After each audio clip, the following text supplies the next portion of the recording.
হযরত ইউসুফ আলাইহিস সালামের জুলাইখা হাত্তমখানার মধ্যে নিয়ে আবদ্ধ করছে। আবদ্ধ করে ইউসুফ আলাইহিস সালামের কাছে যৌন কামনা পুরা করার আবদার করছে।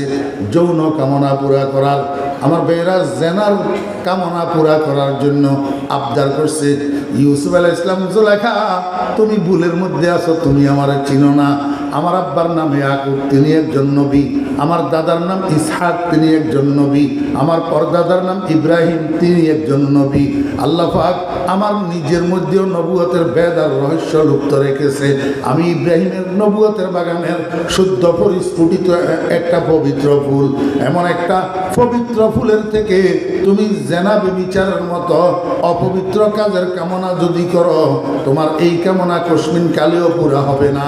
কারণ বাপ বেবিচারী হলে সন্তান বেবিচারী হয়, মা বেবিচারী হলে সন্তান বেবিচারী হয়। পবিত্র বাপের সন্তান কোনোদিনও পবিত্র হয় না, পবিত্র মায়ের সন্তান কোনোদিনও পবিত্র হয় না। তুমি জানো না জুলেখা, মানুষের পেট থেকে মানুষ জন্ম নেয়, কুকুর জন্ম নেয় না। কুকুরের পেট থেকে কুকুর জন্ম নেয়, মানুষ জন্ম নেয় না। ধানের ছড়ার মধ্যে ধান পাওয়া যায়, গম পাওয়া যায় না। গমের শীষের মধ্যে গম পাওয়া যায়, ধান পাওয়া যায় না।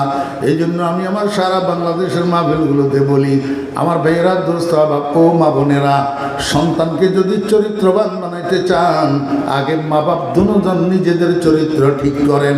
কারণ মা বাপের চরিত্রে যদি দূষণ থাকে, সন্তান কোনোদিন চরিত্রবান হবে না। আমার ভাইরা, দুস্তাবাব, এবার আমি আপনাদেরকে একটু জিজ্ঞেস করি, আব্দুল কাদের জিলানী রহমতুল্লাহ আলাইহি গর্ভে থাকা অবস্থায় উনার মায়ের তেলাওয়াতের এফেক্ট যদি গর্ভের সন্তানের উপরে পড়ে, বর্তমান যুগের আলট্রা মডার্ন মায়েরা এখান দিয়ে কাজ করে আর এখান দিয়ে পাশে মোবাইলটা চালু করি, গান শুনে,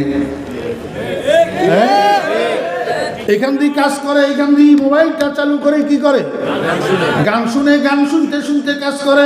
রাত্রে শোয়ার সময় দুই একটা বাংলা হিন্দি ছায়া ছবি দেখি, না ঘুমাইলে মা বাবা কারো চোখে ঘুম আসে না।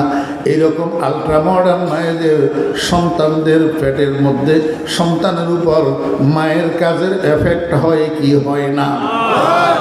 হ্যাঁ, একটা উদাহরণ